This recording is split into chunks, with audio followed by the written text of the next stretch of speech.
जय महाराष्ट्र. आवाज कोणाचा जेव्हापासून सुरू झालं तेव्हापासून आपण जो काही प्रतिसाद देत आहात त्याबद्दल पुन्हा एकदा आपणा सर्वांना धन्यवाद. आणि आजच्या भागात आपण आवाज ऐकणार आहोत तो शिवसेनेचे ज्येष्ठ नेते, शिवसेनेचे माजी उद्योगमंत्री आणि निष्ठावान शिवसैनिक आदरणीय सुभाषजी देसाई साहेबांचा. तेव्हा स्वागत करूया शिवसेना नेते सुभाषजी देसाई यांचं. नमस्कार. नमस्कार. जय महाराष्ट्र. जय महाराष्ट्र. सर्वप्रथम मी ह्या तुमच्या आवाज कोणाच्या या उपक्रमाबद्दल तुमचं अभिनंदन करतो. तुमचं आणि ही संकल्पना तयार करणारे आदित्य ठाकरे यांना धन्यवाद देतो की या माध्यमातून खरी खरी भूमिका काय, पडद्यामागे सत्य काय होतं हे आता जनतेपर्यंत वेगवेगळ्या शब्दांमधून पोहोचू लागले तुमच्या माध्यमातून. म्हणून तुमचं अभिनंदन, तुम्हाला धन्यवाद. धन्यवाद. असाच आशीर्वाद द्या. उत्तम उत्तम आणि जे जे चांगलं करता येईल त्यासाठी आम्ही सगळे निष्ठावान तितक्याच तन्मयतेने कायम काम करत राहू आणि शिवसेनेचा भगवा खांद्यावर घेऊन कायम धावत राहू. या आजच्या आवाज कुणाचाला सुरुवात करत असताना पहिला प्रश्न, शिवसेना या 4 अक्षरांचं तुमच्या आयुष्यातलं स्थान काय? आता प्रश्न तुम्ही पहिलाच असा काय टाकलेला आहे की म्हणजे अख्ख्या विश्वाचं वर्णन करावं का, अख्ख्या आयुष्याच्या यात्रेचं वर्णन करावं का, तसं शिवसेनेचं आणि आपलं म्हणजे माझं काय तुमचं काय सर्व शिवसैनिकांचं जे कट्टर आहे निष्ठावंत आहेत त्यांचं हे त्यांना वर्णन करायला सांगण्यासारखं आहे. हे वर्णनाच्या पलीकडचं नातं आहे असं मी सांगेन की आता मी कल्पना नाही करू शकत की मग माझ्या आयुष्यात शिवसेना नसती किंवा शिवसेना ह्या संकल्पनेशी मी कसा ना कसा जोडला गेलो नसतो तर काय झालं असतं, कुठे असतो, कोण असतो, काय असतो, काही नाही. रस्त्याच्या बाजूला असंख्य दगड पडलेले असतात. कुणीतरी त्यातला एक दगड उचलतो, त्याला शेंदूर लावतो, तो एका चांगल्या ठिकाणी ठेवतो आणि लोक त्याला देव म्हणून नमस्कार करू लागतात. माननीय बाळासाहेबांनी असे आमच्यासारखे रस्त्याच्या कडेला पडलेले जे दगड होते त्या दगडांना शिवसेना नावाचा लेप लावून, सिंदूर लावून शिवसेनेच्या त्या कोंदणामध्ये, देव्हाऱ्यामध्ये, त्या दालनामध्ये किंवा मंदिरामध्ये आम्हाला जागा दिली. केवढा चमत्कार आहे हा. नाहीतर काय नाही हो, आयुष्य येतं असतं, पूर्ण होतं, आपण येतो जातो, काय आपला काय रोल असतो, काय भूमिका असते, काय करत असतो. पण शिवसेना ह्या एका मंत्राची जोड आल्याबरोबर एक चमत्कार झाला आणि सगळं आयुष्य बदलून गेलं आणि खूपच अर्थपूर्ण आपण जगलो ह्याचं मोठं समाधान या वळणावर आहे. पण मग तुमचं बालपण कुठलं? मी खरं तर माझं आणि गोरेगाव ह्याचं मी एकरूपच आहे. वयाच्या 7व्या वर्षी माझं कुटुंब, वडील, कारण वडील पोलीसमध्ये नोकरीला असल्यामुळे बदल्या व्हायच्या, त्या बदल्या होत्या. त्या पूर्वी गोरेगाव हा मुंबईचा भाग नव्हता. मुंबईची हद्द फक्त जोगेश्वरीपर्यंत होती आणि आमचा विभाग हा ठाणे जिल्ह्याचा भाग होता. तर तिथे त्यांची बदली झाली आणि गोरेगावात आलं. पुढे वडिलांनी असं ठरवलं की मुलांचं शिक्षण होतंय, वारंवार बदल्यांमध्ये खूप त्याचं नुकसान होतं, म्हणून गोरेगावमध्येच एका ठिकाणी त्यांनी जागा घेऊन आमचं कुटुंबाला तिथे स्थिर केलं. आणि तेव्हापासून 1949 पासून ते आजतागायत मी गोरेगावमध्येच आहे. मग तुमचं शिक्षण वगैरे सगळं अगदी सगळं आधी लोकल बोर्ड, म्हणजे आताची जिल्हा परिषद, तसं पूर्वी लोकल बोर्ड असायचं, लोकल बोर्डाची शाळा, मग अभि गोरेगावकर इंग्लिश स्कूल ही एक मुंबईतली आणि अर्थात गोरेगावातली नामांकित शाळा आहे. त्या शाळेत शिकण्याचा मला योग मिळाला. आणि मग पुढे 1966 जे महाराष्ट्रातला एक मैलाचा दगड वाटावा असं वर्ष, 1966 माननीय बाळासाहेबांनी शिवसेनेची स्थापना केली. शिवतीर्थावर पहिलं भाषण झालं 30 ऑक्टोबर 1966. हा पहिला मेळावा शिवसेनेचा शिवतीर्थ, ते ऐकण्याचं मला भाग्य किंवा ती संधी मिळाली. आमची गोरेगावची काही तरुण मित्रांची एक टोळीच आम्ही गेलो होतो. त्या गर्दीतून ते ऐकलं आणि म्हटलं नाही. तुम्ही ज्या वेळेला पहिल्यांदा वंदनीय हिंदू हृदय सम्राट शिवसेना प्रमुख बाळासाहेब ठाकरे यांचं ते विचार ऐकण्यासाठी शिवतीर्थावर गेला, पण ते शिवतीर्थावर जात असताना त्यावेळचे तुम्ही सगळे तरुण हां ते सगळे जे काही गेला ते जावं असं मनात का आलं तेव्हा?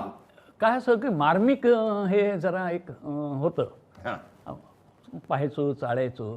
त्याच्यामध्ये ते जे काही विषय यायला लागले होते आणि तरुणांचे दुःख, व्यथा, वेदना म्हणजे आम्ही ते सगळं ते भोगतच होतो. नोकऱ्यांसाठी कुचंबणा, काय सगळी अडचणीच्या अडचणी होत्या आणि त्यांना बरोबर मार्मिकमध्ये वाचा फुटलेली असायची.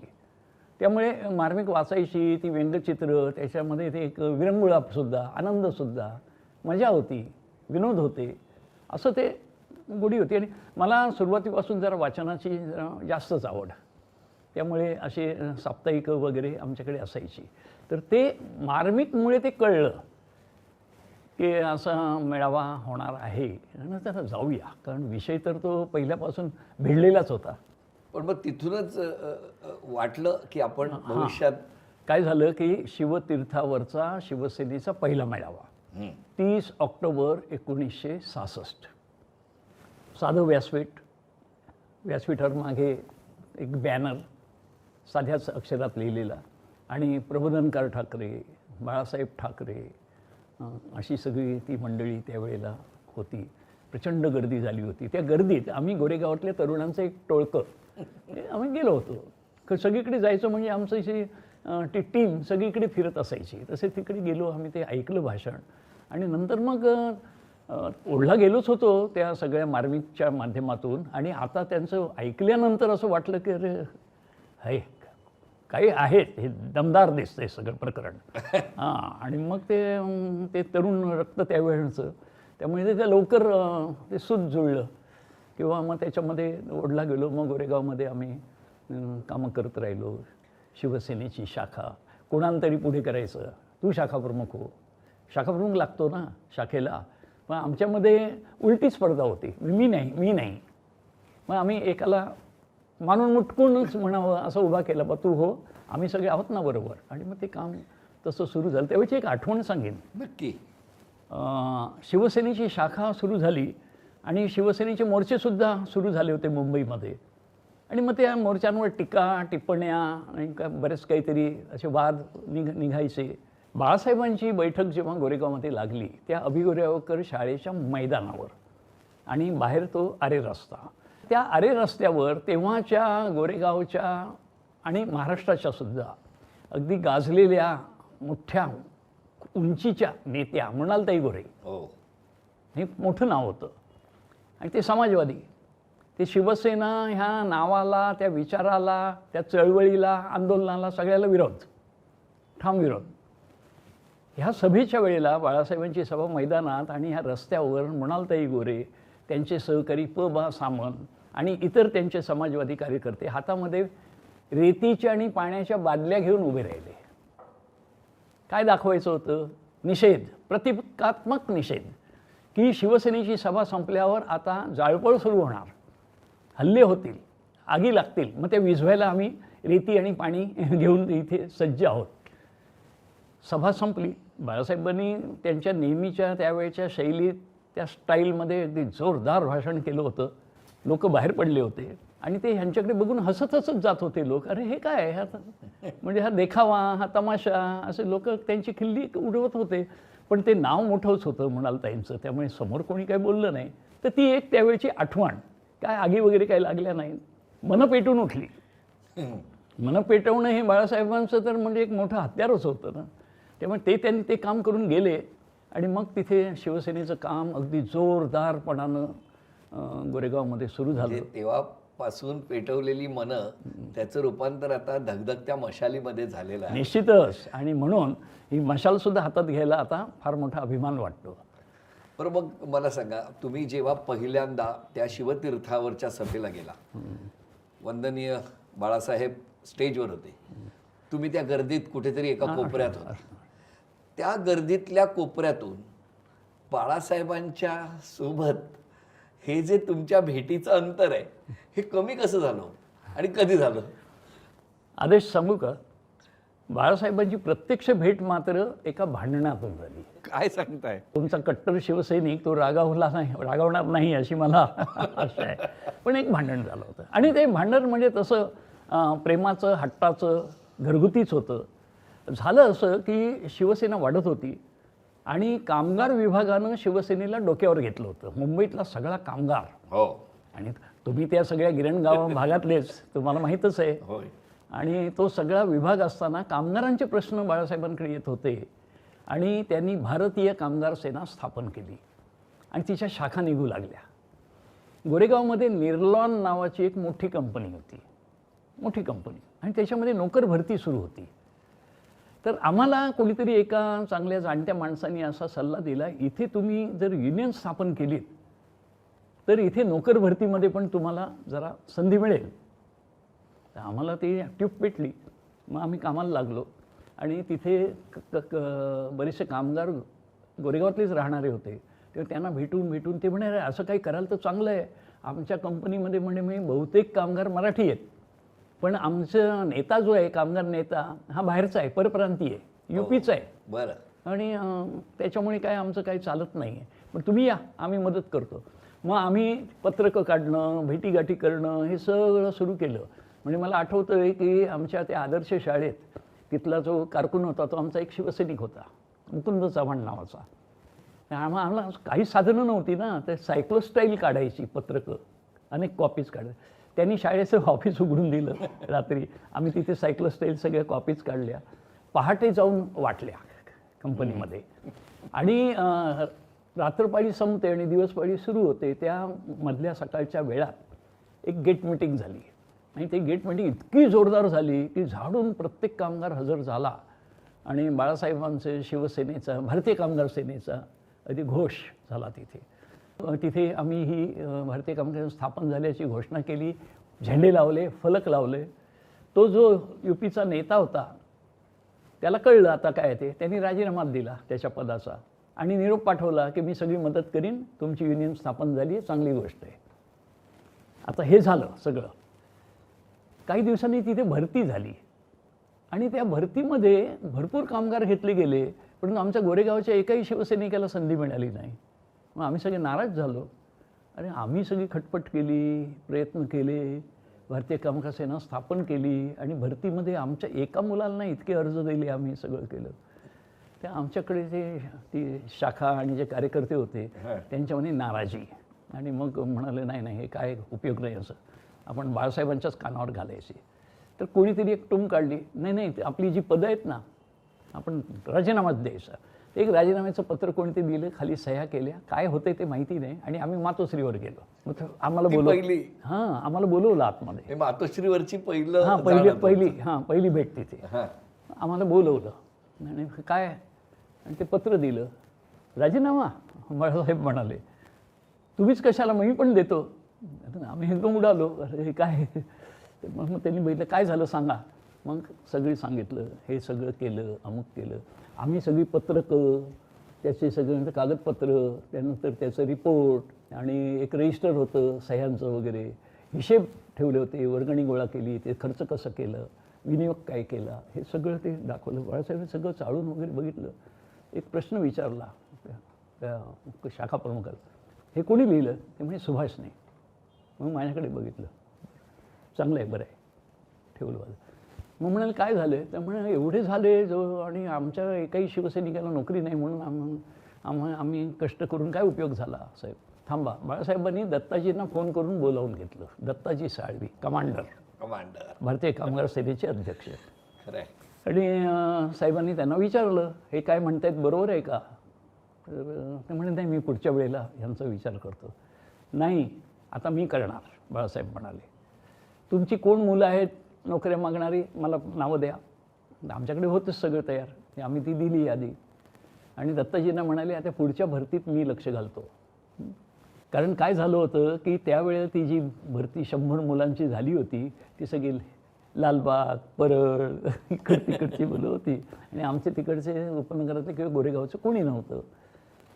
1 महिन्यानी पुन्हा भरती झाली आणि आमच्या गोरेगावातल्या सगळ्या मुलांसाठी निर्लॉनची दारं उघडली, सगळ्यांना नोकऱ्या मिळाल्या. आणि त्याचा संदेश इतका जोरात गेला की ती शाखेचं काम आमचं चौपट वाढलं, की घराघरांमध्ये ही चर्चा सुरू झाली, शिवसेनेमुळे एवढ्या एवढ्या मुलांना नोकऱ्या मिळाल्या आणि इतक्या चांगल्या कंपनीत नोकऱ्या मिळाल्या. तर असं थोडंसं वाद म्हणा, थोडंसं भांडण म्हणा, लटकं का असेना प्रेमाचं, पण आम्ही तिथे गेलो आणि खूपच जास्त प्रेमात पडलो मातोश्रीच्या आणि तिथून न्याय घेऊन बाहेर पडलो. आज जेव्हा कुठलाही कार्यक्रम करतो किंवा देसाई साहेबांचा कार्यक्रम असला की त्याचं नियोजन, त्याचं सगळ्या गोष्टीत लिखाणापासून ती शिस्त ही अत्यंत प्रकर्षाने आम्हाला सगळ्यांना जाणवते, कारण ती शिस्त लावण्याचं काम तुम्ही करत होता. पण त्यावेळेला जो बाळासाहेबांनी कागद मागितला, हे कोणी लिहिलं इतकं नेटकं, तिथूनच सुरुवात झाली ती. असं वाटतं की त्यांच्या ते लक्षात आलं आणि बाळासाहेब हे गुणग्राहक, बरोबर, त्यांना नेमकं पटकन कळायचं. ते सगळं पाहिल्यानंतर मला नंतर काय जाताना म्हणाले, नंतर कधीतरी भेट. मग मी कुठल्या तरी निमित्ताने गेलो होतो, निरोप यायला लागले. काही काम असलं की हे काम कर, हे बघ, ते बघ. मग एका कामाची सुरुवात अशी झाली की मातोश्रीवर पत्र बरीच यायची आणि साहेब एकदा म्हणाले, अरे ह्या पत्रांना आता उत्तर देणं मला जमत नाही, वेळ नाही मिळत. आणि ती राहतात, पण ते बरोबर नाही. ती माणसं ज्या प्रेमाने लिहित आहेत, आपुलकीने लिहित आहेत, त्यांना उत्तर गेलं पाहिजे. तू जरा ह्यांची उत्तरं लिहून आण. मग मी ती पत्र घेऊन गेलो, त्याच्या एका लेटर पॅडवर उत्तरं लिहिली, लिहून दिली. साहेब त्याच्या खाली सह्या करायचे. त्या सह्यांमध्ये पण एकदा गंमत झाली. आपण कसं मायना लिहितो आणि मग खाली पत्राच्या खाली लिहितो आपला. तर साहेब म्हणाले तसं आपला नाही, आपला नम्र, नम्र शब्द लिही. आणि मी काय लिहिणार बाळासाहेबांच्या बद्दल, तर खाली कंसामध्ये बाळासाहेब ठाकरे. ते म्हणे पत्र माझं आहे ना, मग मी साहेब कसं म्हणणार, मी बाळ ठाकरे, ते हे 2 बदल कर. ते पहिल्या काही पत्रांमध्ये तर आपला शब्द माझ्या हस्ताक्षरात आणि नम्र बाळासाहेबांच्या अक्षरात, असं ते लिहून मग सही करायची. ही शिकवण आहे. हे असे छोटे छोटे छोटे प्रसंग आणि त्यातून ते शिकवायचे शिवसैनिकांना. नम्र राहा लोकांसमोर, नेहमी आपण नम्रच असलं पाहिजे. आणि उत्तरं लांबलचक लिहू नको, थोडक्यात लिही. आणि एखादा जर महत्त्वाचा मुद्दा वाटला तर मग त्याला फक्त स्पर्श करायचा, बाकी त्याला पोच मिळते ना, त्याच्यातच त्या पत्रकर्त्याला आनंद आहे. ही एका प्रकारे कामाची सुरुवात. पण साहेबांच्या म्हणजे जसं साहेबांनी तुमच्यातले पैलू हेरले, तसं साहेबांच्या या कृतीने, साहेबांच्या या म्हणजे त्यांच्याकडे एक वेगळीच शक्ती होती आणि त्या शक्तीकडे तुम्ही तेव्हापासून जे आकर्षित झाला ते आज तक आहेत. हां, म्हणजे कसं काय, ते काही जबाबदारी ते त्यांच्याकडून जर आली किंवा सांगण्यात आलं की हे काम कर, तर आपल्यासाठी तर ते फार मोठं एक म्हणजे आव्हान आहे ना. बाळासाहेबांनी सांगितलंय आता, आणि ते बाळासाहेबांचं कसं नीटनेटकं पाहिजे, चोख पाहिजे. बाळासाहेबांच्या बैठकीच्या खोलीमध्ये त्यांच्या खुर्चीसमोर एक छोटं टेबल, टिपॉयसारखं अजूनही ते आहे. पहिल्यांदा येऊन बसले तिथे की त्याच्यावरच्या ज्या वस्तू आहेत त्या अशा नीटनेटक्या करून ठेवणार. म्हणजे हे असं वेडवाकडं नाही चालणार, हे अगदी असंच पाहिजे. असं हा फोन ठेव किंवा काही जे असेल तर हे त्याला काटकोनात असणार. पेन असेल तर ते सरळच असेल. सगळ्या वस्तू अशा नीट लावणार स्वतःच्या हाताने आणि मग सांगणार आता बोला. हे त्यांची जी एक टापटीप नीटनेटकेपणा, नाही बघून बघून पण कळतं आपल्याला की किती बारकाईने ह्या गोष्टी बघतायत ते. म्हणून नवलकरांनी एक आठवण लिहिली होती. त्या आठवणीत असं म्हणालं, बाळासाहेबांचा हा जो काटेकोरपणा आहे, ही शिस्त आहे, ही टापटीप आहे आणि सगळं कसं जागच्या जागी पाहिजे आवड. बाळासाहेबांच्या समोर एखादं जर झुरळ सरळ चालत गेले तर ते मुकाट्याने जाऊ देतील, पण ते वेडं वाकडं चाललं तर तिथल्या तिथे मारून टाकतील. ही एक म्हणजे ही शिस्त बघा ना, जशी तुम्हा सगळ्या नेत्यांमध्ये रुजत गेली. म्हणजे आज पक्षप्रमुख उद्धवसाहेब ठाकरे यांची सुद्धा हीच सवय आपण निहाळतो. साहेब आल्यानंतर जरी टिपॉय जरा वाकडा असेल तरी तो आधी सरळ करणार, त्यावरच्या वस्तू, ती शिस्त, हे संस्कार आहेत. हे संस्कार आहेत. आणि ते जे आपला नम्र आहे तोच नम्रपणा उद्धवजींमध्ये सुद्धा दिसतो आणि त्याचबरोबर भल्या भल्यांना नमवण्याची ताकदही दिसते. तर हे सगळं बघत असताना तुम्हाला आता तुम्ही बघा, जसं सुरुवातीला निर्लॉनच्या निमित्ताने भारतीय कामगार सेनेच्या स्थापनेमध्ये तिथे सहभागी होता. पण मग शिवसेनेचं पहिलं पद, शिवसैनिक या व्यतिरिक्त तुम्हाला मिळालेलं पहिलं पद कुठलं? खऱ्या अर्थानं जर पद मिळालं असेल तर ते 1984 मध्ये बाळासाहेबांनी मला शिवसेना नेत्यांमध्ये घेतलं. शिवसेना नेता अरे वा. हे मिळालेलं पहिलं पद. म्हणजे शाखेचं काम करताना आमचे अनेक कार्यकर्ते होते, त्यातला मी एक होतोच. काही जण उपशाखा प्रमुख होते, मला सुद्धा ते उपशाखा प्रमुख समजायचे. कधी काय अशी नेमणूक किंवा मी ते पद लावले असं कधीच झालं नाही. म्हणजे शाखा प्रमुखाच्या बरोबरचे कार्यकर्ते आम्ही असं होतं. परंतु 84 मध्ये मला निरोप आला की शिवसेना नेत्यांच्या बैठकीसाठी तुम्हाला बोलवले. ही बैठक सुधीर जोशींचं दादरचं घर पारिजात, हो, आणि तिथे त्या गच्चीवर होती संध्याकाळी. त्या बैठकीत मला बोलवलं आणि नेते सर्व आले होते. बाळासाहेब आले आणि तिथे बाळासाहेबांनी जाहीर केलं की आज मी शिवसेना नेत्यांमध्ये सुभाषला समावेश करतोय त्याचा. मग तिथून ते आलं आणि ती त्यानंतर मग ती सगळी जबाबदारी सुरू झाली. काय आनंदाचा दिवस असेल तो. म्हणजे मला तर विश्वास बसेना स्वतःवर. एवढे नेतेपद म्हणजे काय झालं ते. खूप मोठं आहे. आणि शिवसेनेतलं हे नेतेपद हे किती मोठं आहे हे तुम्हाला बघून आम्ही सगळे अनुभवतच असतो. शिवसेना संघटना होती आणि शिवसेना पक्ष, ही वाटचाल कशी बघता तुम्ही? अगदी सुरुवातीला बाळासाहेबांनी निवडणुकांचा कधी विचारच केला नव्हता. एक मराठी माणसाचं संघटन आणि अन्यायाला वाचा फोडणारं, अन्यायाविरुद्ध लढणारी अशी संघटना, असं त्यांनीही केलं. समाजकारणालाच महत्त्व होतं सगळं. परंतु नंतर जेव्हा लक्षात येत गेलं की ही जी पदं आहेत निवडून येण्याची, ह्या पदांमुळे काही कामं करता येतात. आपण लोकांना सांगतो हे करू ते करू, पण ते करायचं साधन मात्र निवडून आलेल्या लोकांना. म्हणजे ते निवडून भलतेच येणार आणि आम्ही नुसते कष्ट करणार. मग बाळासाहेबांनी निवडणुकांचा सुद्धा मार्ग घेतला. ठाण्याची पहिली निवडणूक झाली. ठाणे नगर परिषद होती, महापालिका नव्हती. आणि मग ती पहिल्यांदा शिवसेनेनं जिंकली. ठाण्याचा नगराध्यक्ष शिवसेनेचा झाला वसंतराव मराठे. आणि त्याच्या पाठोपाठ मग मुंबई महापालिका. आणि मग एक एक एक एक निवडणुकांच्या मार्गानं शिवसेनेने ह्या राजकारणामध्ये सुद्धा प्रवेश केला. म्हणजे संघटना ते राजकीय पक्ष, पण राष्ट्रीय पक्ष म्हणून नोंद नाही, त्यामुळे चिन्ह नाही.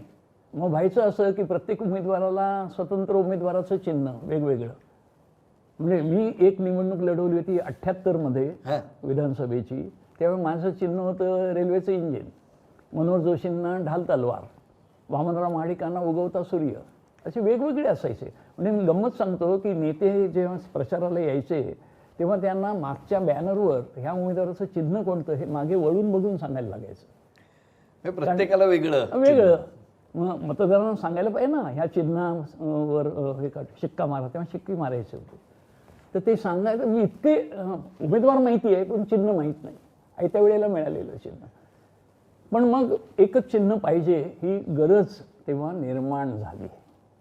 आणि मग त्याच्यासाठी काही करण्याची वेळ आलीच.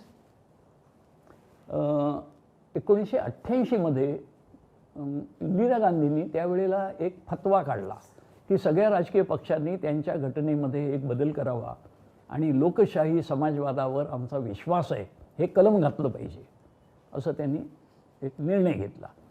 निवडणूक आयोगाने तेव्हा जाहीर केलं की आम्ही आता सगळ्या पक्षांची नव्यानं नोंदणी करतो, तेव्हा ते आपापल्या घटना दुरुस्त्या करून त्या सादर करा. ते आम्ही काही मंडळींनी बाळासाहेबांना सुचवलं की ही एक आता संधी आहे, आपण आपल्या पक्षाची नोंद आता करून घेऊ. काय होईल त्यामुळे आपल्याला एक चिन्ह मिळाली. आणि एक चिन्ह मिळालं तर आपली ही जी गैरसोय होते ते बाळासाहेबांच्या पण ते लक्षात होतं की हे चिन्ह एकच नाही आपल्याला, बाकीच्यांना कसं एकच चिन्ह आहे. करा म्हणाले. मग लागलं. मग ते काय करायला पाहिजे त्याची माहिती मिळते, तर त्या पक्षाची घटना पाहिजे. मग घटना तयार करणं, नियम तयार करणं हे सुरू झालं. तर त्या बाबतीत बाळासाहेबांचं मार्गदर्शन घ्यायला गेलं.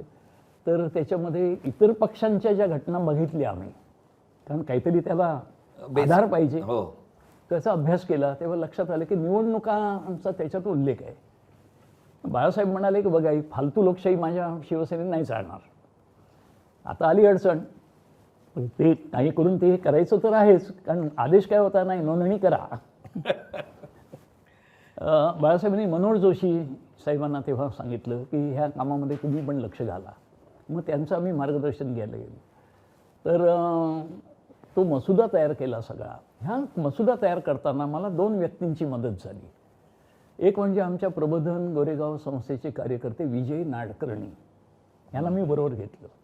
त्यांचं मराठी आणि इंग्रजी भाषेवर प्रभुत्व फार सुंदर, म्हणजे वक्ते तर होतेच, ते खूप पारितोषिके मिळवली होती आणि भाषेचं लिखाण त्याच्यावर अगदी पूर्णपणे त्यांचा अधिकार, त्यांना घेतलं कारण मसुदा चांगला झाला पाहिजे.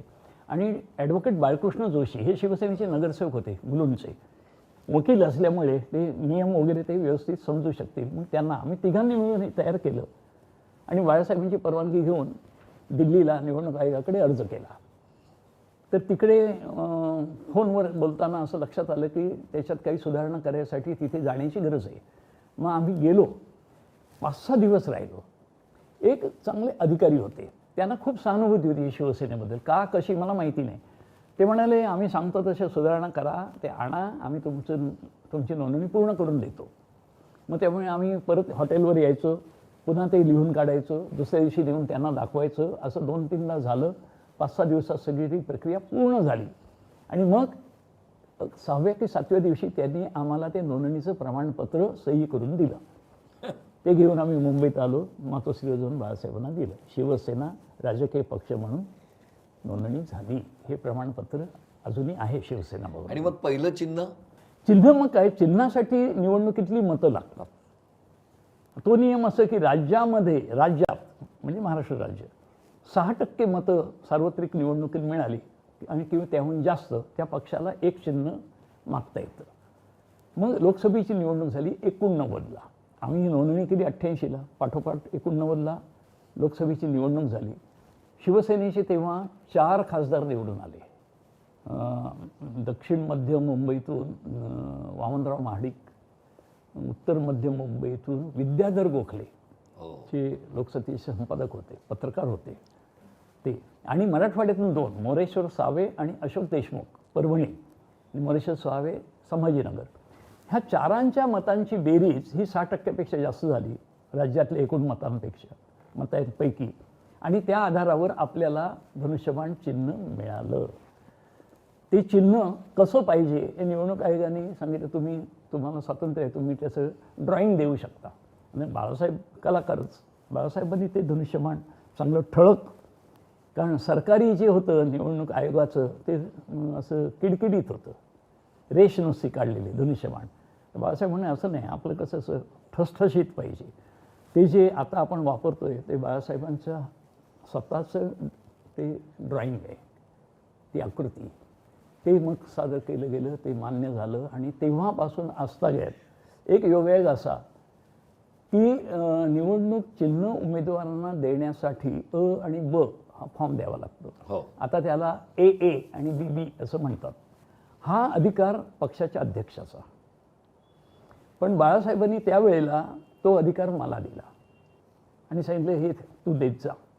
उमेदवार मी अंतिम केले की त्यांना तू AB. तेव्हा 89च्या निवडणुकीतल्या उमेदवारांना पहिला धनुष्यबाणाचा अ फॉर्म ब फॉर्म माझ्या सहीने दिलेला आहे.